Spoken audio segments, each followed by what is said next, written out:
ഭാഗം 14. മേലിയെടുത്ത് തറവാട്ടിൻ്റെ ഗേറ്റിന് മുന്നിൽ മീന നിന്നു.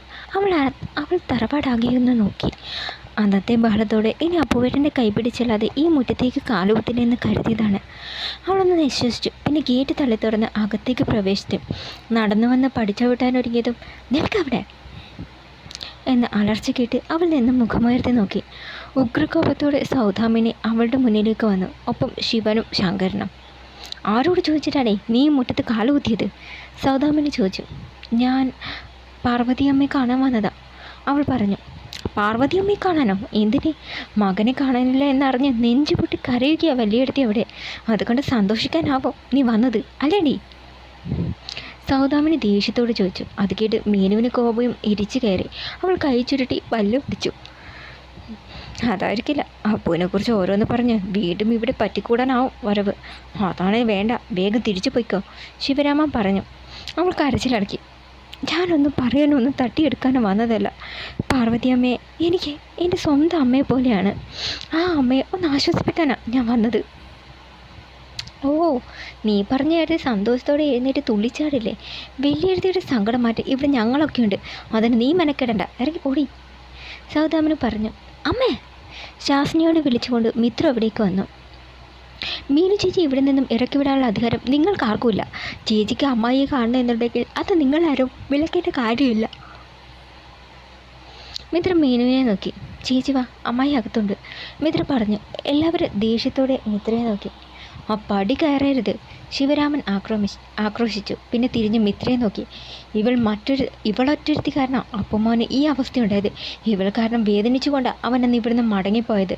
അതുകൊണ്ട് തന്നെ ഇവളെ ഈ പടി കയറാൻ സമ്മതിക്കില്ല. അതെ, ഇവളെങ്ങാനും ഇങ്ങോട്ട് കയറിയാ ആ കാൽ തല്ലിയൊടിക്കും ഞാൻ. ഇവളുടെ മാത്രമല്ല, കയറ്റിയവരുടെയും, ശങ്കരൻ മിത്രയെ നോക്കി താക്കീതോടെ പറഞ്ഞു. അവൾ പുച്ഛത്തോടെ മുഖം കൂട്ടി. അതിന് അമ്മാവനെ കൊണ്ട് കൂട്ടിയാൽ കൂടില്ല. കാരണം മീനു ചേച്ചി വിളിച്ചുകൊണ്ട് വരാൻ പറഞ്ഞത് വല്യമ്മയ്യ. മിത്ര പറഞ്ഞത് കേട്ട് എല്ലാവരും പരസ്പരം നോക്കി. നോക്കണ്ട, മീനു ചേച്ചി വന്ന വിവരം അമ്മായി അറിഞ്ഞു. അവളെ ഇങ്ങോട്ട് കൂട്ടിക്കൊണ്ടുപോവാ എന്ന് അമ്മായി പറഞ്ഞതനുസരിച്ചാണ് ഞാൻ വന്നത്. എന്തേലും പറയാനോ ചെയ്യാനോ ഉണ്ടെങ്കിൽ അവിടെ പോയി പറഞ്ഞു. ചേച്ചി വാ, മിത്ര പറഞ്ഞു. മീന സന്തോഷത്തോടെ പടി കയറി വന്നു. മിത്രയോടൊപ്പം അകത്തേക്ക് നടന്നു. എല്ലാവരും ദേഷ്യത്തോടെ കൈ ചുരുട്ടി. കണ്ടില്ല അവളുടെ പോക്ക്, ഉഷ ദേഷ്യത്തോടെ പറഞ്ഞു. എല്ലാവരും വളം വെച്ച് കൊടുക്കുന്നത് മിത്രയാ. പെൺപിള്ളേരായാൽ ഇത്ര ഹമ്മതി പാടില്ല. ലത സൗദാമിനിയെ നോക്കി പറഞ്ഞു. അവൾക്കുള്ളത് ഞാൻ കൊടുക്കുന്നുണ്ട്, അതും പറഞ്ഞ് സൗദാമിനി നടന്നു. മീന അകത്തേക്ക് കയറി തിരിഞ്ഞു നോക്കി. വാ ചേച്ചി, മീനൊന്ന് മടിച്ചു. അന്നത്തെ സംഭവത്തിന് ശേഷം ആദ്യമായാണ് പാർവതിയമ്മയെ കാണാൻ പോകുന്നത്. എന്താവും പ്രതികരണം? അല്പം പേടിയോടെ അവൾ അകത്തേക്ക് കയറി. കട്ടിലും ചാരി കരഞ്ഞു തളർന്നിരിക്കുന്ന പാർവതിയെ കണ്ട് മീനുവിൻ്റെ മനം പിടഞ്ഞു. അമ്മ, അവൾ വിളിച്ചു. പാർവതി മുഖം തിരിച്ചു നോക്കി. അവളെ കണ്ടതും ആ മുഖത്ത് ഒരു തെളിച്ചം വന്നു. വാ മോളെ, എൻ്റെ അടുത്ത് വന്നിരിക്കേ, പാർവതി പറഞ്ഞു. മീനു അവരുടെ അരികിലേക്ക് ചെന്നു. പാർവതിയമ്മ ആകെ ക്ഷീണിച്ചിരിക്കുന്നു. കണ്ണുകളിൽ ആ പഴയ തേജസ്സില്ല, ചുറ്റും കറുത്ത പാടുകൾ. എന്ത് കോല അമ്മ ഇത്, ആകെ ക്ഷീണിച്ച്? മീനു വിഷമത്തോട് ചോദിച്ചു. ആർക്ക് വേണ്ടിയാ മോളെ? എൻ്റെ കുഞ്ഞ് ആറ്റുനൂറ്റി കയറ്റിയ സന്താനമാണ്. എന്താ പറ്റിയതെന്ന് കൂടെ അറിയില്ല.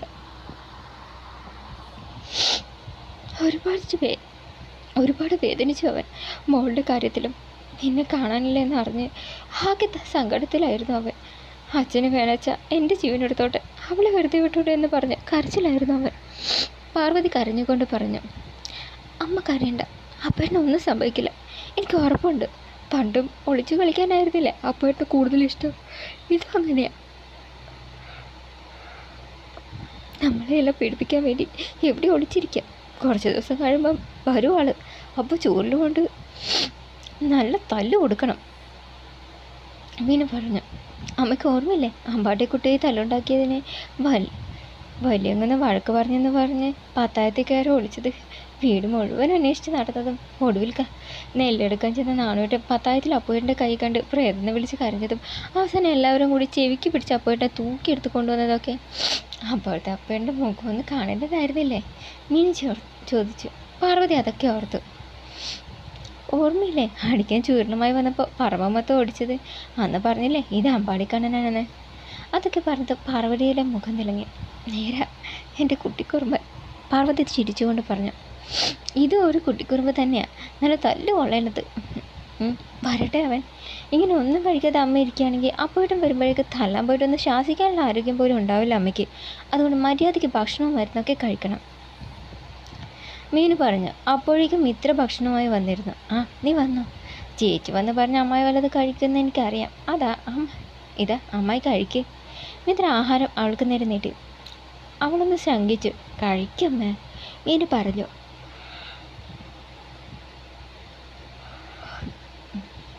പാർവതി ഭക്ഷണം വാങ്ങി കഴിച്ചു.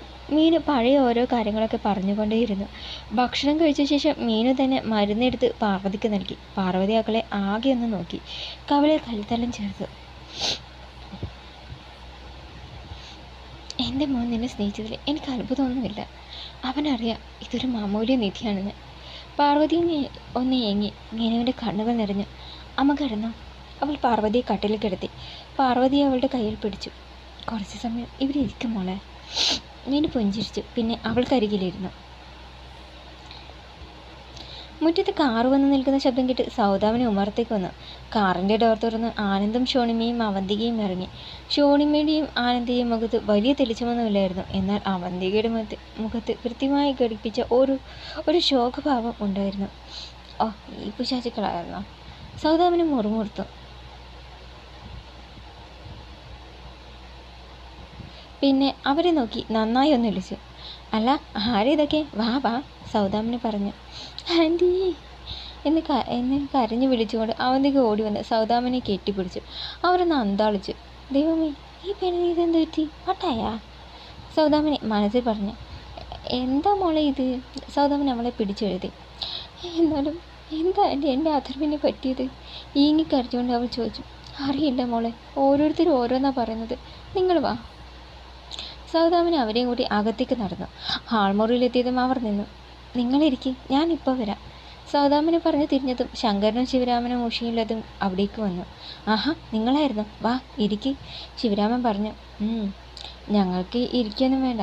വിവരങ്ങളൊക്കെ അറിഞ്ഞപ്പോൾ ഒന്നൊന്ന് കണ്ട് രണ്ട് ആശ്വാസവാക്ക് പറയാതിരിക്കുന്നത് മോശമല്ലേ എന്ന് കരുതി അതാ ഞങ്ങൾ വന്നത്. ഷോണിമ അല്പം നീരസത്തോട് പറഞ്ഞു. അത് കേട്ട് എല്ലാവരുടെയും നെറ്റിച്ചുരുങ്ങി. ചേച്ചി എന്താ അങ്ങനെ പറഞ്ഞത്? ഉഷ ചോദിച്ചു. പിന്നെ എങ്ങനെ പറയണമെന്നാ? തങ്കം പോലുള്ള ഞങ്ങളുടെ മോളെ വേണ്ടെന്ന് വെച്ച് അഷ്ടിക്ക് വക്കില്ലാത്ത വേലക്കാരിയെ മതിയെന്ന് പറഞ്ഞവനല്ലേ അഥർ. സത്യത്തിൽ അവനിങ്ങനെ ഒരു ആപത്ത് വന്നു എന്നറിഞ്ഞപ്പോൾ സന്തോഷിക്കേണ്ടവരാ ഞങ്ങൾ. പക്ഷെ ഞങ്ങൾക്കതിന് കഴിയില്ല. എൻ്റെ മോളെ സ്നേഹിച്ചില്ലെങ്കിലും ഇവളൊരുപാട് സ്നേഹിച്ചത് അവനെ. അവന്തികയെ നോക്കി ഷോണിമ വിഷമത്തോടെ പറഞ്ഞു. സൗദാമിനെ ആക്കിക്കൊണ്ട് അവരൊന്ന് നോക്കി. പിന്നെ മേലെടുത്ത പൂത്ത് സ്വത്ത് കണ്ടിട്ടില്ലേ പെണ്ണിനെ അപ്പൂനെ പിന്നാലെ വിട്ടത്? അതവൻ അറിയാവുന്നത് കൊണ്ട് ഒഴിഞ്ഞു മാറി. എന്നിട്ട് പറയുന്നത് കേട്ടില്ല, അവളുടെ ഒരു കള്ളക്കണ്ണീര്. സൗദാമിനി മുറുമുറുത്തുകൊണ്ട് മനസ്സിൽ പറഞ്ഞു. അല്ല, പാർവതി പ്രഭാകരനൊക്കെ എവിടെ? ആനന്ദ് ചോദിച്ചു. അളിയൻ മുകളിലത്തെ മുറിയിൽ കഥകടച്ച് ഒരേ ഇരിപ്പ. ഞങ്ങൾ ആര് ചെന്ന് വിളിച്ചിട്ടും ഒരു അനക്കവുമില്ല. ചേച്ചി മുറിയിലുണ്ട്, ശിവരാമൻ പറഞ്ഞു. എന്താ വാ, നമുക്ക് ചെന്ന് പാർവതിയെ കാണാം. അവന്തികയുടെ കയ്യും പിടിച്ച് ഷോണിമ നടന്നു. അവന്തികയും ഷോണിമയും മുറിയിലേക്ക് ചെന്നു. അവരെ കണ്ടതും മീനു വേഗം ചാടി എഴുന്നേറ്റു. മീനുവിനെ കണ്ട് ഇരുവരുടെയും മുഖം ചുവന്നു. പാർവതി എഴുന്നേറ്റിരുന്നു. ഓ, നീ ഉണ്ടായിരുന്നു ഇവിടെ? അത്ര പോയതറിഞ്ഞ് ആ സ്ഥാനം വേണ്ടെടുക്കാൻ വന്നവരായിരിക്കും നീ അല്ലേ? ഷോണിമ ദേഷ്യത്തോട് ചോദിച്ചു. അത് കേട്ട് പാർവതിക്ക് ദേഷ്യം വന്നു. ഷോണിമേ, അപ്പോൾ ഇവിടെ ഉണ്ടായാലും ഇല്ലെങ്കിലും ഇവൾ എനിക്ക് എൻ്റെ മോള് തന്നെയാണ്. ആ സ്ഥാനം ഇവൾ ചോദിക്കാതെ തന്നെ ഞാൻ ഇവൾക്ക് കൊടുത്തതാ, പാർവതി പറഞ്ഞു. ഇരുവരും ചമ്മി. മോളെ, നീ ചെന്ന് മിത്രി ഇങ്ങോട്ട് വിളിച്ചോണ്ടോ. ശരി. മീനു പുറത്തേക്ക് നടന്നു. ഇരുവരും അവളെ രൂക്ഷമായി നോക്കി. നിങ്ങളിവിടെ വന്നിരിക്കെ, പാർവതി പറഞ്ഞു. ഇരുവരും പാർവതിയുടെ അരികിലേക്ക് ചെന്നു. പാർവതി ചേച്ചിക്ക് ഇപ്പോൾ എങ്ങനെയുണ്ട്? ഷോണിമ ചോദിച്ചു. എനിക്ക് കുഴപ്പമൊന്നുമില്ല. മീനു വന്ന് രണ്ട് വർത്തമാനം പറഞ്ഞതോടെ എൻ്റെ അസുഖമൊക്കെ മാറി, പാർവതി പുഞ്ചിരിച്ചുകൊണ്ട് പറഞ്ഞു. അത് കേട്ട് ഷോണിമയും അവന്തികയും ദേഷ്യത്തോടെ പരസ്പരം നോക്കി. ഓ, അവളാണല്ലോ ഇവിടുത്തെ വൈദ്യര്. ആ പയ്യനെ പ്രേമിച്ച് ഒരു ഭാഗ്യമാക്കിയല്ല. സത്യം പറഞ്ഞ് ഇങ്ങോട്ട് വരണ്ടെന്ന് കരുതിയതാ. പക്ഷെ അഥർവിനെക്കുറിച്ച് അറിഞ്ഞപ്പോൾ വരാതിരിക്കുന്നത് എങ്ങനെയാണെന്ന് തോന്നി, അതാ വന്നത്. അഥർവിന് എന്താ ആൻറ്റി പറ്റിയത്? അവന്തിക വിഷമത്തോട് ചോദിച്ചു. അത് കേട്ടത് പാർവതിയുടെ ഭാവം മാറി. മുഖം വല്ലാതെ. അല്ല, മീനുവിനെ കാണാതെ പോയ വിഷമത്തിൽ നാട് വിട്ടതാണെന്ന് ചിലർ പറയുന്നത് കേട്ടു, അതുകൊണ്ട് ചോദിച്ചതാ. അവന്തിക പറഞ്ഞു. ഏയ് അതൊന്നുമല്ല, ആ തീവ്രവാദികളെ തട്ടിക്കൊണ്ടുപോയതാണെന്ന് എല്ലാവരും പറയുന്നത്. അങ്ങനെയാണെങ്കിൽ അവരവനെ ജീവനോട് വിടുമോ? ഷോണിമ പറഞ്ഞു. അത് കേട്ട് പാർവതി ഒന്ന് പിടഞ്ഞു. ഞെട്ടലോടെ അവരെ നോക്കി. നേരെ കേൾക്കുന്നതല്ലേ അവരുടെ ക്രൂരതകൾ. ശത്രുക്കളെ കൈ കിട്ടിയ വെട്ടി നുറുക്കും. അവന്തിക പറഞ്ഞു. പാർവതി അത് കേട്ട് ഞെട്ടി. പെട്ടെന്ന് അവൾക്ക് ശ്വാസം മുട്ടുന്നത് പോലെ തോന്നി. അവൾ ശ്വാസം ആഞ്ഞു വിളിക്കാൻ തുടങ്ങി. അത് കണ്ട് ഇരുവരും പരിഭ്രമത്തോടെ ചാടി എഴുന്നേറ്റു. അവിടേക്ക് വന്ന് മീനുവും മിത്രയും ഇത് കണ്ട് ഓടി വന്നേ. അമ്മേ, എന്ത് പറ്റിയത്? മിത്ര, നീ ഇൻഹേലർ ഇങ്ങടുത്തെ. മീനു പറഞ്ഞു. മിത്ര വേഷവെരുപ്പ് തുറന്ന് ഇൻഹേലർ എടുത്തു കൊടുത്തു. അത് വലിച്ചതോടെ പാർവതിക്ക് സുഖമായി. അവർ കണ്ണുകളടച്ച് കിടന്നു. മിത്ര രോഷത്തോടെ അവന്തികയും ഷോണിമയും നോക്കി. അവർ വേഗം പുറത്തേക്ക് നടന്നു. മിത്രയും അവരോട് പിന്നാലെ ചെന്നു. ഒന്ന് നിന്നേ. മിത്രയുടെ വിളിക്കേട്ട് അവർ നിന്നു. സത്യം പറ, എൻ്റെ അമ്മായിയോട് നിങ്ങൾ എന്താ പറഞ്ഞത്? നിങ്ങൾ ആ മനസ്സ് വേദനിപ്പിക്കുന്ന എന്തോ പറഞ്ഞിട്ടുണ്ട്. അതാ അമ്മായിക്ക് അസുഖം കൂടിയത്. ഞങ്ങളെന്ന് പറയാനോ ഒന്നും പറഞ്ഞിട്ടില്ല. ഷോണിമ ഒന്നുമില്ലാത്ത ഭാവത്തിൽ പറഞ്ഞു. കള്ളം പറയണ്ട.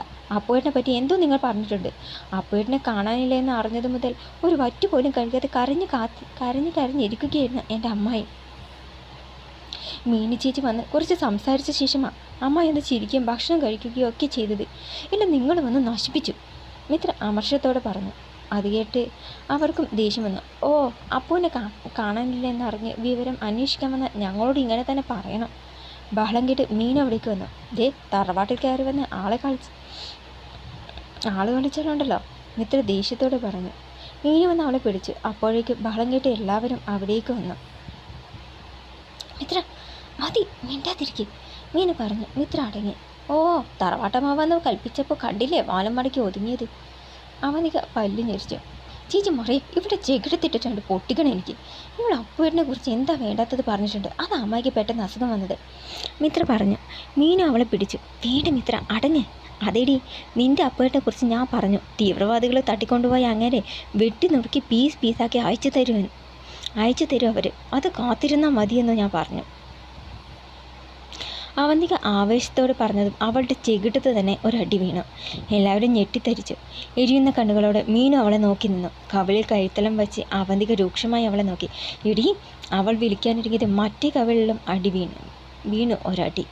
എല്ലാവരും വായും പൊളിച്ചു നിന്ന പോലെ. ഇനി ഒരക്ഷരം നീ മിണ്ടിയ ഈ മിഥില ആരാണെന്ന് നീ അറിയും. നീ എന്നെ തല്ലി അല്ലേടി? അവന്തിക അരിശത്തോടെ അവളുടെ നേരെ ചീറി. തല്ലുക മാത്രമല്ല, എൻ്റെ അപ്പുവേട്ടനെ കുറിച്ച് പറഞ്ഞാൽ വേണ്ടി വന്ന കൊല്ലും ഞാൻ. മീനു ഉഗ്രകോപത്തോടെ അവളെ നോക്കി പറഞ്ഞു. എൻ്റെ അപ്പുവേട്ടനോ? അതെ, എൻ്റെ അപ്പുവേട്ടൻ തന്നെയാണ്. എന്താ സംശയമുണ്ടെന്ന് എനിക്ക്? എൻ്റെ അപ്പുവേട്ടനൊന്നും സംഭവിക്കില്ല. വായി തോന്നിയ പോലെ ഓരോന്ന് വിളിച്ചു പറഞ്ഞ് എൻ്റെ അപ്പുവേട്ടനെ കൊന്നാലുണ്ടല്ലോ, നീയല്ല നിൻ്റെ അച്ഛനായാലും തല്ലും ഞാൻ, മീനു രോഷത്തോട് പറഞ്ഞു. ഓ, ചങ്കിക്കൊണ്ട് പ്രേമമാണല്ലോ. അത്രയ്ക്ക് ഇഷ്ടമാണെങ്കിൽ നീ പോയി കണ്ടുപിടിച്ച് കൊണ്ടുപാടി അഥർവിനെ. എന്താ വായി നാക്കില്ലേ നിനക്ക്? ജീവിക്കാനാണേലും മരിക്കാനാണേലും ഒരുമിച്ചെന്ന് പറഞ്ഞതല്ലേ. എന്നിട്ട് എന്തായി? പോന്നീ. ജീവിക്കാൻ വിധിയുണ്ടേ രക്ഷിച്ചു കൊണ്ടുപോവാ, അല്ലെ കൂടെ പോയി ചാവ്. എന്നാൽ നിൻ്റെ സ്നേഹം ഞങ്ങളൊക്കെ അംഗീകരിക്കാം. എന്താ? അവന്തിക വെല്ലുവിളിയോടെ പറഞ്ഞു. മീനു ആകെ ഇരുപരിക്കൊണ്ടു. അവൾ രോഷത്തോടെ മുഷ്ടി ചുരുത്തി. ഇവിടെ എല്ലാവർക്കും സ്വന്തം ജീവനല്ലേ വലുത്. വേറെ വല്ലവനും വേണ്ടി കളയാൻ പറ്റുമോ? നിർത്തടി, കൊണ്ടുവരും ഞാൻ. എൻ്റെ അപ്പുവേട്ടനെ എവിടെ ഉണ്ടെങ്കിൽ തീടി കണ്ടുപിടിച്ച് കൊണ്ടുവരും ഞാൻ. ഇതിലൊന്നിച്ച് മരിക്കും ഞങ്ങൾ. ഇത് വെറുതെ പറയുന്നതല്ല, ഈ മീനുവിൻ്റെ ശബ്ദമാണ്. മീനു ആവേശത്തോടെ പറഞ്ഞു. ഇനി മീനിൽ ഇത്തരം വർത്തമാനമായി ഇവിടേക്ക് വന്നാ. അവളുടെ കണ്ണുകൾ രോഷം കൊണ്ട് ചുവന്നു തൊടുത്തു. അവന്തിക അത് കണ്ടൊന്ന് പകച്ചു. ഇറങ്ങി പോടി, മീനറി. വാമ. അവന്തിക മുന്നേ നടന്നു. പിന്നാലെ ഷോണിമയും. ആനന്ദം ഇറങ്ങി. സൗദാമിനി അവളുടെ അരികിലേക്ക് വന്നു. ഇടി, ഈ വീട്ടിൽ കയറി വന്ന അതിഥികളെ ഇറക്കിവിടാൻ നീ ആരാടി? സൗദാമിനി ചോദിച്ചു. മീനു മുഖം തിരിച്ച് അവരെ നോക്കി. ഞാനാണെന്ന് പറയേണ്ട ആൾ തന്നെ പറഞ്ഞിട്ട് തന്നിട്ടുണ്ട്. ഞാനാരാണെന്ന് പറയേണ്ട ആൾ തന്നെ പറഞ്ഞു തന്നിട്ടുണ്ട്. അന്ന് ആ ഉത്സവ പറമ്പിൽ വെച്ച് വീട്ടുകാരും നാട്ടുകാരും കേൾക്കെ തൻ്റെ അടുത്തോടെ. അത് ഞാൻ വീണ്ടും ആവർത്തിക്കണോ ഇവിടെ? മീനുവിൻ്റെ ചോദ്യം കേട്ട് എല്ലാവരും ശരിക്കും ഞെട്ടി. മീനു സൗദാമിൻ്റെ അടുത്തേക്ക് ചെന്നു. പലതവണ നിങ്ങളെൻ്റെ മെക്കിട്ട് കയറാൻ വന്നിട്ടുണ്ട്.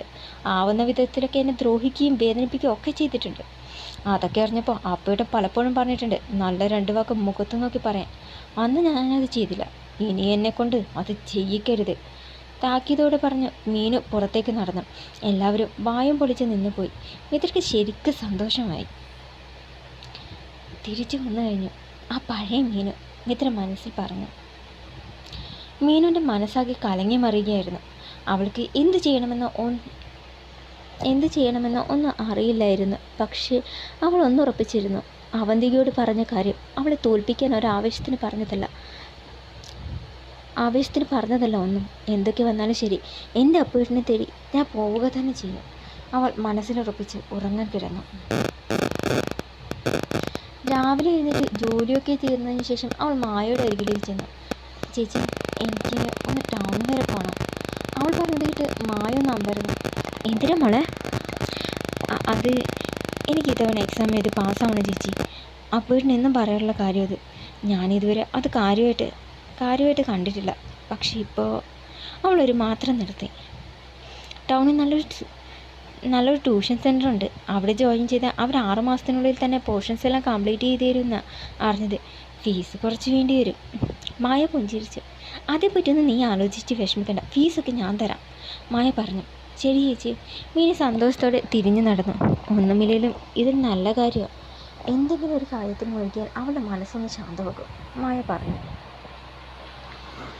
ഒരു പഠന ക്യാമ്പുമായി ബന്ധപ്പെട്ട് ടോണി തിരുവനന്തപുരം പോയിരിക്കുകയാണ്. നാട്ടിൽ മീനുവുമായും മാത്രമേ ഉള്ളൂ. ലക്ഷദ്വീപിലേക്ക് പോകാനുള്ള മാർഗങ്ങൾ തേടുകയാണ് മീനു. അതിനുവേണ്ടി എല്ലാ കാര്യങ്ങളെക്കുറിച്ചും അവൾ അന്വേഷിച്ചറിഞ്ഞു.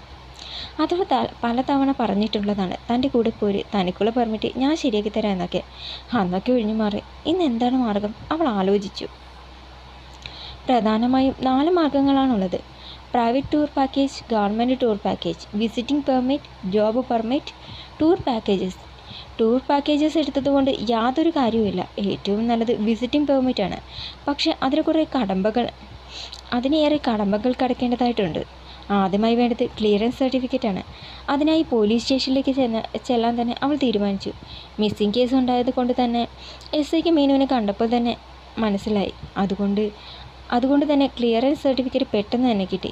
പിറ്റേന്ന് തിരിച്ചറിയൽ രേഖകളും മറ്റുമായി അവൾ എറണാകുളത്തേക്ക് തിരിച്ചു. ഫോർട്ട് കൊച്ചിയിലെത്തി ബസ്സിൽ കയറി വില്ലിംഗ്ടൺ ഐലൻഡിൻ്റെ ലക്ഷദ്വീപ് അഡ്മിനിസ്ട്രേറ്റീവ് ഓഫീസിലേക്ക് തിരിച്ചു. ഗേറ്റ് കടന്ന് മീനു ഓഫീസ് അങ്കണത്തിലേക്ക് ചെന്നു. അവൾ ആ വലിയ ബിൽഡിംഗ് ആകെ ഒന്ന് നോക്കി. എന്ത് ചെയ്യണമെന്നറിയാതെ പകച്ചുകൊണ്ട് അവൾ കുറച്ച് സമയം അവിടെ തന്നെ മിഴിച്ചു നിന്ന് പിന്നെ രണ്ടും കൽപ്പിച്ച് അകത്തേക്ക് നടന്നു. ഈശ്വര, എന്താണ് അവൾ ചെയ്യേണ്ടത്? അവൾ ചുറ്റും നോക്കി. പൊതുവെ തിരക്ക് കുറവായിരുന്നു അവിടെ. അതെ, ഇത് എവിടെയൊന്ന് കൊടുക്കേണ്ടത്? അതുവഴി പോകുകയായിരുന്ന ഒരാളോട് അവൾ തിരക്കി. അയാൾ കടലാസ് വാങ്ങി നോക്കി. അയാൾ മുഖമെടുത്ത് അവളെ നോക്കിയത് അമ്പായിരുന്നു. മിഥിലയല്ലേ? അവൾ ചോദിച്ചു. അവൾ അതിശയത്തോടെ അവനെ നോക്കി. അതെ, എന്നെ എങ്ങനെ അറിയാം? അവൻ ചിരിച്ചു. ഞാൻ അഥർവിൻ്റെ സുഹൃത്താണ്. എന്നെ ഓർമ്മയില്ലേ? ഞാൻ നാട്ടിൽ വന്നിരുന്നു ഒരിക്കൽ. തനിക്ക് ഫോൺ തരാൻ പറ്റാതെ അഥർവ് വിഷമിച്ചപ്പോൾ ഞാനല്ല ഐഡിയ പറഞ്ഞു കൊടുത്തത്. അത് കേട്ടതും അവൾക്ക് ആളെ മനസ്സിലായി. ഓ, നിവേദ്, ഓർമ്മയുണ്ട്, അവൾ പറഞ്ഞു. അത് ചെറിയൊരു കഥയാണ് കേട്ടോ. അപ്പോൾ മീനുവിന് കൊടുക്കാനായി ലീവിന് പോരുമ്പോൾ ഒരു സ്മാർട്ട് ഫോൺ കൊണ്ടുവന്നു. പക്ഷെ മീനു അത് വാങ്ങിച്ചില്ല. ചേച്ചി ചോദിച്ചു ഞാനെന്ത് പറയും? ഇനി അഥവാ അപ്പോട്ടും തന്നാൽ തന്നെ എന്തിനാ ഇത്ര വലിയ സമ്മാനം തന്നെന്ന് ചോദ്യം വരും. അതുകൊണ്ട് തന്നെ ഇതെനിക്ക് വേണ്ട, അവൾ അഥർവിനോട് കട്ടായം പറഞ്ഞു. അന്ന് അഥർ ഒരുപാട് വിഷമിച്ചു. അഥർ വന്നതറിഞ്ഞ് നിവേദ് അവനെ കാണാനായി വന്നു. അഥർ വിഷമിച്ചിരിക്കുന്നത് കണ്ട് അവൻ കാര്യം തിരക്കി. അവനെല്ലാം നിവേദിനോട് തുറന്നു പറഞ്ഞു. എനിക്ക് എന്താ വേണ്ടത്? ഈ ഫോൺ നിൻ്റെ പെണ്ണിന് കൊടുക്കണം എന്ന് ആരോട്ടും അറിയാൻ പാടില്ല. അതിനൊരു വഴിയുണ്ട്. നിവേദ് ഐഡിയ പറഞ്ഞു കൊടുത്തു. അത്തവണ ഓണത്തിന് ക്ലബിൻ്റെ വക സമ്മാന കൂപ്പൺ ഉണ്ടായിരുന്നു. ഉമേഷിൻ്റെ വക സർപ്രൈസ് ഗിഫ്റ്റ് സ്പോൺസർ. നറുക്കെടുക്കുന്ന സമയത്ത് ഒളിപ്പിച്ചു വെച്ച തൻ്റെ കൂപ്പൺ നമ്പർ എടുത്തു. തനിക്കടിച്ച സമ്മാനം എന്ന പേരിൽ ആ ഫോൺ മീനുവിന് തന്നെ കിട്ടി. ആ ഫോൺ കണ്ടപ്പോഴേ അവൾക്ക് സംശയം തോന്നിയിരുന്നു. അഥർവിനെ പിടിച്ചു നിർത്തി ചോദിച്ചപ്പോഴാണ് ഉണ്ടായ കാര്യങ്ങളെല്ലാം പറഞ്ഞത്. ശരിക്കും അവൾക്ക് സങ്കടം വന്നു. അന്ന് അവനെ കെട്ടിപ്പിടിച്ച് കരഞ്ഞു. അത് കണ്ട് അഥർവും ഒന്നും വല്ലാതെ. ഇതേ പെണ്ണെ, നിന്നെ കണ്ടുകൊണ്ട് വിളിക്കാനും സംസാരിക്കാനാണ് ഈ ഫോൺ ഞാൻ ഇത്രയും കഷ്ടപ്പെട്ട് നിനക്ക് എത്തിച്ചു തന്നത്. അതുകൊണ്ട് ഞാൻ വിളിക്കുമ്പോൾ ഫോൺ എടുക്കാതിരുന്നാലുണ്ടല്ലോ, അവൻ ഭീഷണി സ്വരത്തിൽ പറഞ്ഞു. ഓ, ഉത്തരവ് പ്രഭു, മീനെ പറഞ്ഞു. ആർഥർ ചിരിച്ചുകൊണ്ട് അവളെ ചേർത്ത് പിടിച്ചു. ഏയ് മീനു, താനിത് ഏത് ലോകത്താ? നിവേദിൻ്റെ ചോദ്യം കേട്ട് അവൾ ചിന്തയിൽ നിന്ന് ഉണർന്നു. ഒന്നുമില്ല. അല്ല, നിവേദേട്ടൻ ഇവിടെയാണോ ജോലി ചെയ്യുന്നത്? അവൾ ചോദിച്ചു. അല്ല, ഞാനിവിടെ ഒരു പരിചയക്കാരനെ കാരണം വന്നതാ. അല്ല, മീനു എന്താ ഇവിടെ? അത് ലക്ഷദ്വീപിലേക്ക് പോകാൻ പെർമിഷന് വേണ്ടി അപ്ലൈ ചെയ്യാൻ വന്നതാ. അവൾ തപ്പി പറഞ്ഞു. ഓ, അഥർവിനെ കാണാനാണോ? ആ അതെ, ഇവിടെ എന്താ ചെയ്യേണ്ടതെന്ന് എനിക്കറിയില്ല, അവൾ പറഞ്ഞു. താൻ വിഷമിക്കണ്ട, എൻ്റെ കൂടെ വാ. അവൻ അവളുടെ കയ്യിൽ നിന്ന് പേപ്പറുമായി അകത്തേക്ക് ചെന്നു. കുറച്ച് സമയത്തിന് ശേഷം അവൻ പുറത്തേക്ക് വന്നു. മീനു, വിസിറ്റിംഗ് പെർമിഷൻ കിട്ടണമെങ്കിൽ ലക്ഷദ്വീപിലെ ഏതെങ്കിലും ഒരാൾ സ്പോൺസറായിട്ട് വേണം. താനൊന്ന് അഥർവിനെ വിളിച്ച് കാര്യം പറ. അവളൊന്ന് പരിങ്ങി. അത് കണ്ട് അവനെ നെറ്റിച്ചൊഞ്ഞു. എന്താ മീനു, എന്തെങ്കിലും പ്രശ്നമുണ്ടോ? അത് അവൾ പറയാനാവാതെ കരഞ്ഞു. ഇത് കണ്ട് അവനൊന്ന് അന്താളിച്ച്, ഈ മീനു, എന്താ ഇത് കരയാതെ, നീ വന്നേ. അവൻ അവളെ പിടിച്ച് അവിടെ സീറ്റിലിരുത്തി. എന്താ മീനു, എന്തെങ്കിലും പ്രശ്നമുണ്ടോ? അവൻ സംശയത്തോട് ചോദിച്ചു. അത് അപ്പോഴിനെ കാണാനില്ല, എവിടെ പോയെന്ന് ആർക്കും അറിയില്ല. അവൾ പറഞ്ഞത് കേട്ട് അവൻ ഞെട്ടി. എന്ത്, അപ്പുവിനെ കാണാനില്ലെന്നോ? അതെ, എനിക്ക് 4 ദിവസമായി. എല്ലാവരും പറയുന്ന ആ തീവ്രവാദികൾ തട്ടിക്കൊണ്ടുപോയതാണെന്ന്. സത്യം എനിക്കറിയണം. എൻ്റെ അപ്പുവിന് എന്താ പറ്റിയതെന്ന് എനിക്കറിയണം. അതിനാണ് ഞാൻ പോകുന്നത്. എനിക്ക് പോയേ പറ്റൂ, അവൾ കരഞ്ഞുകൊണ്ട് പറഞ്ഞു. നിവേദിന് കാര്യത്തിൻ്റെ ഗൗരവം മനസ്സിലായി. മീനു, നീ പറയുന്നതൊക്കെ എനിക്ക് മനസ്സിലാവുന്നുണ്ട്. പക്ഷേ അത്ര പെട്ടെന്നൊന്നും അവിടേക്ക് പോകാൻ പറ്റില്ല. ടൂർ പാക്കേജ് കിട്ടണമെങ്കിൽ തന്നെ 1 മാസവും 2 മാസമൊക്കെ പിടിക്കും. പിന്നെയുള്ളതാ ഈ വിസിറ്റിംഗ് പെർമിഷൻ. പക്ഷേ ലക്ഷദ്വീപിൽ തനിക്ക് പരിചയമുള്ള ആരെങ്കിലും വേണം സ്പോൺസറായിട്ട്. അങ്ങനെ ആരെങ്കിലും ഉണ്ടോ? അവൻ ചോദിച്ചു. അവൾ കരച്ചു നിർത്തി അവനെ നോക്കി ഇല്ലെന്ന് തലയാട്ടി. അവൻ നിരാശയോടെ മുഖം കൊഴിച്ചു. താൻ വിഷമിക്കണ്ട, ഇവിടെ എനിക്ക് പരിചയമുള്ള ആളുണ്ടെന്ന് പറഞ്ഞില്ലേ, അവനൊന്ന് കണ്ടു നോക്കട്ടെ. അതും പറഞ്ഞ് അവൻ എഴുന്നേറ്റ് നടന്നു. കൃഷ്ണ, നീ എന്നെ പരീക്ഷിക്കുകയാണോ? ഞാൻ എൻ്റെ അപ്പോയിനെ എന്തുമാത്രം സ്നേഹിക്കുന്നെന്ന് നിനക്കറിയില്ലേ? എന്നിട്ടും എന്തിനാ എൻ്റെ അപ്പോയിനെ അടുത്ത് എത്തിക്കണം? അതിന് നീ എൻ്റെ കൂടെ നീ വേണം. എന്തെങ്കിലും ഒരു വഴി കാണിച്ചു തരണേ കൃഷ്ണ, അവൾ കണ്ണടച്ച് കരഞ്ഞുകൊണ്ട് പറഞ്ഞു. ആ സമയം ഫോൺ വിളിച്ചുകൊണ്ട് ഒരു ചെറുപ്പക്കാരൻ അവിടേക്ക് വന്നു. ഹലോ ബാബുക്ക, ഞാൻ തന്നെയാ, നജീബ്. നിങ്ങളുടെ പൈസ ഞാൻ ഇർഷാദിനെ ഏൽപ്പിച്ചിട്ടുണ്ട് കേട്ടോ, അവൻ പറഞ്ഞു. ആ കിട്ടി. അല്ല ബാഹ്യ, നീ ഇതെവിടെ പോയതാ? ഞാനിവിടെ വില്ലിംഗ്ടൺ ഐലൻഡിലുള്ളത്, അഡ്മിനിസ്ട്രേറ്റീവ് ഓഫീസിൽ. എൻ്റെ ഒരു ഫ്രണ്ടിനെ കാണാൻ വന്നതാ. വേറെ കുറച്ച് ആവശ്യങ്ങളുണ്ടായിരുന്നു. അല്ല, നീ വേറെ എന്തോ കാര്യം പറയാനുണ്ടെന്ന് പറഞ്ഞില്ല, എന്താ? വേറൊന്നുമല്ല, നാട്ടിലേക്കുള്ള ടിക്കറ്റിൻ്റെ കാര്യം തന്നെയാണ്, അവൻ അല്പം നീരസത്തോടെ പറഞ്ഞു.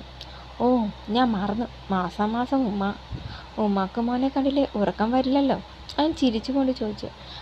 കളിയാക്കണ്ട. ഈ പഠിച്ചവൻ എന്നോട് എന്തെങ്കിലും വിരോധമുണ്ടോ? അല്ല, ഈ ഇന്ത്യ മഹാരാജ്യത്ത് ഇത്രയും സ്ഥലങ്ങളുണ്ടായിട്ട് ഈ കവരത്തിൽ തന്നെ എന്നെ കൊണ്ടുവന്ന് ജനിപ്പിച്ചത്, അവൻ നീരസത്തോടെ പറഞ്ഞു. അത് കേട്ട് മീനു മുഖം തിരിച്ച് അവനെ ഒന്ന് നോക്കി. അവൻ പക്ഷെ അതൊന്നും ശ്രദ്ധിക്കാതെ ഫോണിൽ സംസാരിക്കുന്ന തിരക്കിലായിരുന്നു. നിനക്ക് നിൻ്റെ ദ്വീപ് അത്രയും അടുത്തോടാ. മറ്റുള്ളവരൊക്കെ ആ സ്ഥലത്ത് ഒന്ന് കാലുകുത്താൻ കൊതിക്കുമ്പോഴാണ് ഒരുത്തം പറയുന്നത് കേട്ടില്ലേ, സാമദ്രോഹി. അത് കേട്ട് അവൻ ചിരിച്ചു. ചേട്ടൻ പറഞ്ഞത് നേരാ. അക്കരെ നിൽക്കുമ്പോൾ തോന്നും ഇക്കരെ വന്നാൽ മതിയെന്ന്. പക്ഷെ ഇക്കരെ നിന്നാലോ അക്കരെ നഷ്ടപ്പെട്ടതിൻ്റെ വേദനയും. എത്രയൊക്കെ പറഞ്ഞാലും പിറന്നു വീണ മണ്ണിനോടുള്ള സ്നേഹം പോകില്ല ചേട്ടാ. അതുകൊണ്ടല്ലേ ഉമ്മച്ചി വിളിച്ച ഉടനെ തന്നെ ഞാൻ ഓടിപ്പോകുന്നത്. ആ മണ്ണിൽ കാലുകുത്തുമ്പോൾ മറ്റെവിടെയും കിട്ടാത്ത സുരക്ഷിതത്വം ഫീൽ ചെയ്യും, അവൻ പുഞ്ചിരിച്ചുകൊണ്ട് പറഞ്ഞു. ശരി, ടിക്കറ്റിൻ്റെ കാര്യം ഞാൻ ശരിയാക്കി തരാം. അവൻ ഫോൺ കട്ട് ചെയ്തു. മീനു എല്ലാം കേട്ട് എന്തോ ആലോചിച്ചിരുന്നു. ഇയാൾ ലക്ഷദ്വീപുകാരനാണ്. അങ്ങനെയാണെങ്കിൽ ഇയാൾക്ക് എന്നെ സഹായിക്കാൻ പറ്റില്ലേ? അവൾ ആലോചിച്ചു. പിന്നെ സംശയത്തോടെ അവനെ നോക്കി. അവൾ ഫോണിൽ എന്തൊക്കെയോ വായിച്ച് ചിരിക്കുകയാണ്. ഒന്നത് ചോദിച്ചു നോക്കാം, ചിലപ്പോൾ ദൈവമായിട്ടാണ് ഇവനെ തൻ്റെ കൺമുന്നിൽ എത്തിച്ചതെങ്കിലോ, അവൾ ചിന്തിച്ചു. പിന്നെ എഴുന്നേറ്റ് അവൻ്റെ അരികിലേക്ക് ചെന്നു. എക്സ്ക്യൂസ് മീ, അവൻ വിളിച്ചു. അവൻ തിരിഞ്ഞു നോക്കിയത് മുന്നിൽ സുന്ദരിയായ ഒരു പെൺകുട്ടിയെ കണ്ട് അവനൊന്ന് അന്തിച്ചു നിന്നു. അവൻ അവളെ അടിമുടി നോക്കി. ഹലോ, അവളുടെ വിളികേട്ട് അവൻ ഞെട്ടലോടെ മുഖം കൊടുന്നു. ആ ഹലോ, കുട്ടി എന്നെ തന്നെയാണോ വിളിച്ചത്? അവൻ സംശയത്തോടെ ചോദിച്ചു. ആ അതെ. നജീബിൻ്റെ മനസ്സിൽ ലഡു പൊട്ടി. ഈശ്വര, ആദ്യമായിട്ട് ഒരു പെണ്ണു വന്ന് തന്നോട് ഇങ്ങനെ സംസാരിക്കുന്നത്. എന്താണാവോ കാര്യം? ചോദിച്ചു നോക്കാം. അവൻ അവളെ നോക്കി. എന്താ തൻ്റെ പേര്? അവൾ ചോദിച്ചപ്പോൾ അവൻ്റെ മനസ്സിൽ മറ്റൊരു ലഡു കൂടി പൊട്ടി. നജീബ് അബ്ദുൾ റഹ്മാൻ. കുട്ടിയുടെ പേരെന്താ? ആ അത് മിഥില. മീനു വിളിക്കോ? ഓ മീനു, നൈസ് നെയിം. ഞാനും എന്നാ അങ്ങനെ വിളിക്കാം. അവളൊന്ന് ചിരിച്ചു. നിങ്ങൾ ലക്ഷദ്വീപുകാരനാണോ? മീനു ഇത്രയും പരിചയമായ സ്ഥിതിക്ക് എന്നെ നജീബ എന്ന് വിളിച്ചാൽ മതി, അവൻ പറഞ്ഞു. ശരി. അതെ, എനിക്ക് താങ്കളുടെ ഒരു സഹായം വേണം. സഹായമോ? എന്താ? വേഗം പറഞ്ഞോളൂ, അവൾ ആവേശത്തോട് ചോദിച്ചു. അത് എനിക്ക് ലക്ഷദ്വീപിലേക്ക് പോകണം. അതിൻ്റെ പെർമിഷന് വേണ്ടിയാണ് ഞാനിവിടെ വന്നത്. പക്ഷേ ലക്ഷദ്വീപിൽ സ്ഥിരതാമസമുള്ള ഒരു സുഹൃത്തുണ്ടെങ്കിൽ വിസിറ്റിംഗ് പെർമിഷൻ എളുപ്പത്തിൽ കിട്ടും. ബട്ട് എനിക്കവിടെ ആരും പരിചയമില്ല. താങ്കൾക്ക് എൻ്റെ സ്പോൺസർ ആവാമോ? നജീബ് ശരിക്കും വണ്ടറടിച്ചതുപോലെ മിഴിച്ചു നിന്നു. തുടരും.